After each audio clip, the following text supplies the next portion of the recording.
ओम शांति। आज है 11 जून 2026 की प्रातः मुरली के मुख्य पॉइंट। बाबा ने कहा, मीठे बच्चे, अभी तुम देवता बन रहे हो तो तुम्हारा भोजन बहुत शुद्ध होना चाहिए।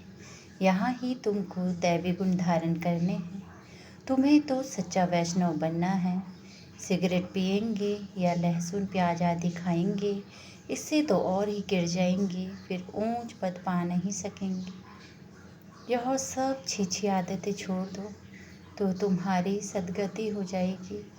विचार करो, क्या देवताओं को कभी भोग में यह स्वीकार कराया जाता है? अब तुम्हें कोई भी देहधारी मनुष्य से प्रीत नहीं रखनी। इस पुरानी दुनिया से दिल हटा दो। सिर्फ बेहद के बाप और वर्षे को याद करो, और कोई को याद करने से कुछ नहीं मिलेगा। यह सारी दुनिया पतित है। तुम्हें हर एक को पतित से पावन बनने का यह रास्ता बताना है। जितना जो औरों को समझाएंगे, बहुतों का कल्याण करेंगे, उतना ऊंच पद भी पाएंगे।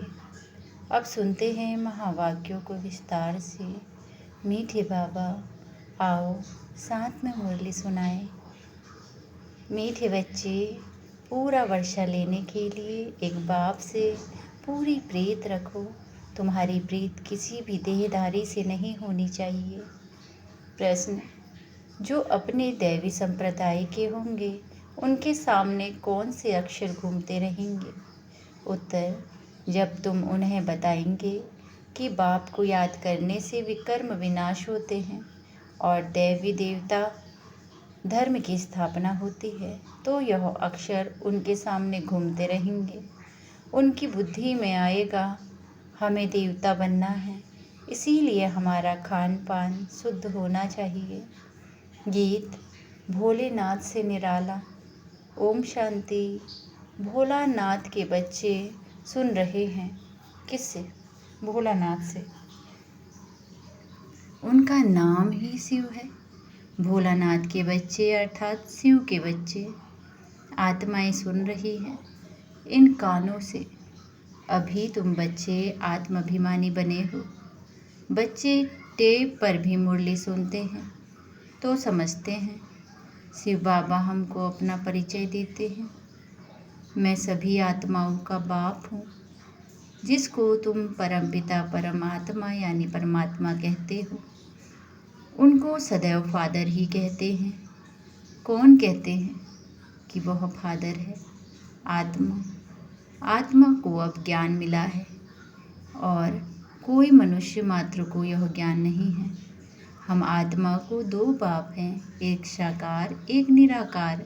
वह परमपिता है, यह समझाने और कोई दे न सके।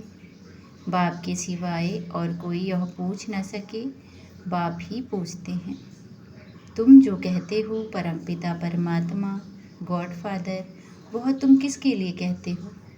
क्या लौकिक बाप के लिए व पारलौकिक बाप के लिए? लौकिक फादर को गॉड फादर कहेंगे।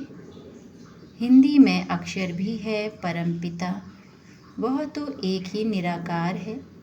ईश्वर प्रभु व भगवान कहने से बाप सिद्ध नहीं होता। गॉड फादर अक्षर अच्छा है। आत्मा ने कहा वह हमारा गॉड फादर है। लौकिक फादर तो सिर्फ शरीर का बाप है। तुम सबसे पूछा जाता है, तुमको कितने फादर्स हैं? एक है लौकिक, दूसरा है पारलौकिक। दोनों में बड़ा कौन? जरूर कहेंगे पारलौकिक फादर। उनकी महिमा है सब पतितों को पावन बनाने वाला पारलौकिक बाप। यह भी अभी तुम समझते हो। दुनिया में यह कोई भी नहीं समझते। बाप ने समझाया है। तुमको पारलौकिक बाप से प्रीत है। औरों की है विनाश काले विपरीत बुद्धि। विनाश का अभी समय है। वही महाभारत की लड़ाई अब लगनी है। एरोप्लेन, टैंक्स आदि एक दो को सप्लाई कर रहे हैं। टैंक्स आदि सबको देते जाते हैं पैसे से। जिसको जो चाहो उनको देते जाते हैं। उधार पर भी लेते हैं तो प्लेन, बारूद आदि यह सब खरीद करते हैं। यह सब चीज़ें बड़ी महंगी होती हैं। विलायत वाले बनाते हैं, वह फिर बेचते रहते हैं। भारतवासी थोड़े ही एरोप्लेन आदि बेचते हैं। यह सब चीज़ें बाहर से आई हुई हैं। अब जो चीज़ खरीद करेंगे सो जरूर काम में लाएंगे, फेंकने के लिए थोड़े ही लेंगे। वह है विनाशकाली विपरीत बुद्धि। यादव संप्रदाय जो यूरोप में रहते हैं उसमें सब आ गए। भारत तो अविनाशी खंड है, क्योंकि अविनाशी बाप का बर्थ प्लेस है। बाप आते ही तब हैं जब पुरानी दुनिया खत्म होनी है, और वहाँ जन्म वहाँ लेते हैं जहाँ कभी खत्म नहीं होना है। बाप आया है तब तो शिव जयंती मनाते हैं, परंतु उन्हों को यह पता नहीं है कि शिव बाबा कब आते हैं। आते भी उस समय हैं जबकि विनाश के लिए तैयारियां हो रही है। अब बाप कहते हैं वह है यूरोपवासी यादव संप्रदाय जो सतयुग में होते नहीं, न बौद्धि न क्रिश्चियन आदि होते हैं। अब बाप कहते हैं उन्हों की है विनाशकाली विपरीत बुद्धि, क्योंकि परमात्मा बाप को सर्वव्यापी कह देते हैं। तुम हो विनाशकाली प्रेत बुद्धि, तुम बाप को जानते हो, तुम समझते हो। हमने 84 जन्म लिए हैं। 84 जन्मों में पाप आत्मा तमो प्रधान बन गए हैं। भारतवासियों ने ही 84 जन्म लिए हैं। अब नाटक पूरा होता है, सबको वापस जाना है। तुमको बाप राजयोग सिखा रहे हैं। यह है सबकी कयामत का समय, अर्थात मौत का समय। तो उन यादवों की भी ईश्वर से प्रीत नहीं है, इसीलिए विनाशकाले विपरीत बुद्धि कहा जाता है। कोई भी देहधारी मनुष्य से प्रीत नहीं लगानी है। वह तो है रचना, उनसे वर्षा मिल ना सके। भाई को भाई से वर्षा थोड़े ही मिलता है। यह तो अच्छी रीति से समझाया है। तुम बच्चे अभी समझते हो उनकी है विनाशकाली विपरीत बुद्धि और तुम्हारी है प्रीत बुद्धि। इसमें भी जो तीव्र प्रीत वाले हैं बाप से पूरी प्रीत रखते हैं। हम बाबा से 21 जन्म का वर्षा लेते हैं। वह बाबा ही सत्य बताते हैं और कोई से प्रीत नहीं रखनी है। जब नया मकान बनाते हैं तो फिर नए मकान से प्रीत लग जाती है। समझा जाता है पुराना मकान टूट जाना है तो हम भी पुरानी दुनिया से दिल तोड़ते जाते हैं। बाप समझाते हैं दिन प्रतिदिन वायुमंडल खराब होता जाएगा। देखते हो कितने हंगामे होते हैं, तो समझेंगे कि बस अभी यह खलास होते हैं। हमको जाना है नई दुनिया में, तो नई दुनिया को याद करना पड़े। बेहद के बाप और वर्षे को याद करना है, और कोई को याद करने से कुछ नहीं मिलेगा। मनुष्य भक्ति मार्ग में तो कितना याद करते हैं, माँ बाप मित्र संबंधियों को याद करते हुए भी फिर देवी देवताओं को कितना याद करते हैं। पानी में स्नान करते हैं, उनको पतित पावनी कहते हैं। दिखाते हैं तीर मारा और गंगा निकल आई। गंगा जल मुख में देते हैं, समझते हैं थोड़ा भी गंगा जल मिलने से मुक्ति को पा लेंगे। बाप कहते हैं यहाँ है ज्ञान की बातें, तुम थोड़ा भी ज्ञान सुनते हो तो फल मिल जाता है। यह ज्ञान सुनने की बात है, अमृत पीने की चीज़ नहीं है। यह नॉलेज है। ऐसे नहीं समझो कि भोग के दिन अमृत पिलाते हैं, नहीं, वह तो मीठा पानी है। बाकी यह है ज्ञान की बात। ज्ञान अर्थात बाप और सृष्टि के आदि मध्य अंत को जानना। यह सृष्टि चक्र कैसे फिरता है, कौन 84 जन्म लेते हैं, सब तो ले न सके। पहले पहले भारतवासी ही आते हैं, वही पूरे 84 जन्म लेते हैं। जो देवता थे वही 84 जन्म भोग पतित बन जाते हैं। बाप आकर फिर कांटों से फूल बनाते हैं। मनुष्य देह अभिमान में आकर 5 विकारों में फंस पड़ते हैं। अब है रावण राज्य, सतयुग था देवी राज्य। शिव बाबा ही स्वर्ग की पूरी रस्ते हैं। सूर्यवंशी लक्ष्मी नारायण का राज्य था। अभी तुम जानते हो स्थापना हो रही है। तुम्हारी विनाश काले विपरीत बुद्धि है, तुम्हारी विनाश काले प्रीत बुद्धि है, इसीलिए विजयी है। सारे विश्व पर तुम विजय पाते हो। यह अच्छी रीति याद रखना है। हम भारतवासी जो अभी कलयुग में हैं, सो फिर बदल कर स्वर्ग में जाएंगे। पुरानी दुनिया को छोड़ना है। यह विकारी संबंध, इसको बंधन कहा जाता है। तुम विकारी बंधन से निकल निर्विकारी संबंध में जाते हो। फिर दूसरे जन्म में तुम विकारी बंधन में नहीं आएंगे, वहाँ है ही निर्विकारी संबंध। इस समय आसुरी बंधन है। आत्मा कहती है हमारी शिव बाबा से प्रीत है। तुम ब्राह्मणों की प्रीत है, क्योंकि यथार्थ रीति जानते हो। बाप को सृष्टि चक्र को जान तुम फिर औरों को समझाते हो। जितना जो औरों को समझाएंगे तो बहुतों का कल्याण करेंगे। जो जास्ती समझते हैं वही होशियार हैं। ऊंच पद भी वही पाते हैं। सर्विस कम करते हैं तो पद भी कम पाएंगे। पतित तो सारी दुनिया है। हर एक को पतित से पावन होने का रास्ता बताना है, और कोई उपाय नहीं है। याद से ही विकर्म विनाश होंगे। जो देवी संप्रदाय के हैं उनके सामने यह अक्षर गूंजेंगे, समझेंगे यह तो ठीक है, ठीक बात है। बरोबर हम देवी देवता बनते हैं। हमारा भोजन भी शुद्ध चाहिए। देवी गुण भी यहाँ धारण करने हैं। सर्वगुण संपन्न बनना है, अभी तुम बन रहे हो। यह लक्ष्मी नारायण देवताएं हैं। इनको भोग लगाते हैं तो क्या सिगरेट आदि का भोग लगाते हैं? सिगरेट पीने वाला ऊंच पद पा नहीं सकता। यह कोई देवी चीज़ नहीं है। सिगरेट पिएंगे व लहसुन प्याज आदि खाएंगे और ही गिर जाएंगे। कहते हैं यह छोड़ने से तबीयत खराब हो जाती है। बाप कहते हैं शिव बाबा को याद करो। यह आदतें सब छोड़ दो तो तुम्हारी सद्गति होगी। सिगरेट की आदत तो बहुतों में रहती है, समझानी दी जाती है। देवताओं को कभी भी यह भोग नहीं लगाया जाता है।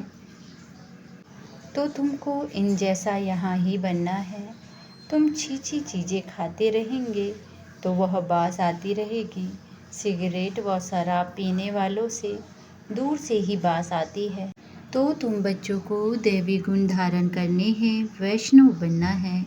जैसे विष्णु की संतान हैं, तुम विष्णु अर्थात देवी संतान बनते हो। यहाँ हो तुम ईश्वरी संतान। यह तुम्हारा सर्वोत्तम जन्म है। देवताओं से भी उत्तम तुम हो। तुम औरों को भी उत्तम बनाने वाले हो। यह है बेहद के बाप की मिशनरी। क्रिश्चियन लोगों की मिशनरी होती है ना, अपने क्रिश्चियन धर्म में बहुतों को कन्वर्ट करते हैं। यह है ईश्वरी मिशनरी। तुम शूद्र से ब्राह्मण धर्म में कन्वर्ट हो, फिर देवता धर्म में कन्वर्ट हो जाते हो। तुम जानते हो हम शूद्र से अब ब्राह्मण बने हैं। तुम जीते जी मरे हो, फिर जाकर देवता बनेंगे। गर्भ से जन्म मिलेगा। यहाँ तुमको बाप ने धर्म का बच्चा बनाया है, धर्मात्मा बनाने। बाप ने तुमको अपना बनाया है। बच्चों को बाप सिखलाते हैं। ब्राह्मण से फिर देवता बनते हैं। यह मनुष्य कितने ऊंचे हैं, इनमें सब दैवी गुण हैं। जब तुम आत्मा पवित्र बन जाएंगी तो फिर शरीर भी पवित्र चाहिए। पुराने शरीर को खत्म होना है, फिर तुमको शरीर नया सतो प्रधान चाहिए। सतयुग में 5 तत्व भी सतो प्रधान बन जाएंगे। बाप कहते हैं तुम शूद्र वर्ण में थे, अब फिर ब्राह्मण वर्ण के बने हो, फिर दैवी वर्ण में आएंगे। 84 जन्म लेंगे ना। अब बाप शूद्र से ब्राह्मण बनाए, फिर देवता बनाते हैं। अब तुम ब्राह्मण हो। चोटी बाजोली होती है ना, अभी ब्राह्मण हैं, फिर देवता क्षत्रिय, फिर ब्राह्मण बनेंगे। इसको चक्र कहा जाता है। अभी तुम ब्राह्मण वर्ण में हो, ब्राह्मण वर्ण में हो। यह नॉलेज अभी है, फिर तो प्रारब्ध मिल जाएगी, वहाँ सदा सुखी रहेंगे। 21 जन्म नंबरवार इस समय के पुरुषार्थ अनुसार कोई राजाई घराने में, कोई प्रजा में जाएंगे। राजाई घराने में सुख बहुत है, फिर कलाएं कम होती हैं। तुमको 84 जन्मों का ज्ञान मिला है, स्मृति आई है। बाप आकर समझाते हैं, मीठे मीठे बच्चों, तुम्हारे अब 84 जन्म पूरे हुए हैं। कोई ने 84 जन्म, 80, 50 या 60 जन्म भी लिए हैं। सबसे जास्ती तुम भारतवासी सुख देखते हो। इस ड्रामा में तुम्हारा नाम बाला है। देवताओं से भी तुम ऊंचे हो। तुम जानते हो हम सो पूज्य बनते हैं। सतयुग में हम किसी को भी नहीं पूछते हैं, ना हमको कोई पूछते हैं। वहाँ हम हैं ही पूज्य, फिर कलाएं कम होती जाती हैं। हम पूज्य से फिर पुजारी बन माथा टेकते हैं। द्वापर में हम पुजारी बनना शुरू करते हैं। अंत में फिर सभी व्यभिचारी बन जाते हैं। यह शरीर 5 तत्वों का बना हुआ है। उनकी कोई बैठ पूजा करते हैं तो उसको कहा जाता है भूत पूजा। हर एक में 5 भूत हैं। देह अभिमान का भूत, फिर काम क्रोध का भूत। भूत संप्रदाय कहो अथवा आसुरी संप्रदाय कहो, बात एक ही है। बाप आकर फिर देवी संप्रदाय बनाते हैं। बाप आते हैं भूतों से छुड़ाने और अपने साथ योग लगाए देवताएं बनाते हैं। गुरु नानक ने भी महिमा गाई है कि परमपिता परमात्मा ने मनुष्य को देवता बनाया, वही पतितों को पावन बनाने वाला है। अच्छा, मीठे मीठे सिकीलते बच्चों प्रति माता पिता बाप दादा का याद प्यार और गुड मॉर्निंग। रूहानी बाप की रूहानी बच्चों को नमस्ते। नमस्ते बाबा नमस्ते। सदा रहो हंसते, सदा रहो हंसाते। वाह बाबा वाह, वाह ड्रामा वाह, वाह हमारा श्रेष्ठ भाग्य वाह। हम धन्य धन्य हो गए, हम प्रभु को पा गए। शुक्रिया बाबा शुक्रिया।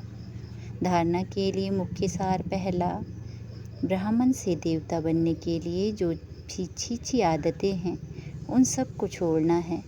शूद्रों को ब्राह्मण धर्म में कन्वर्ट कर देवता बनाने के लिए ईश्वरीय मिशन के कार्य में सहयोगी बनना है।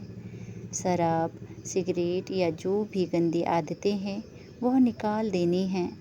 दूसरा, इस विनाश काल के समय में एक बाप से सच्ची प्रीत रखनी है।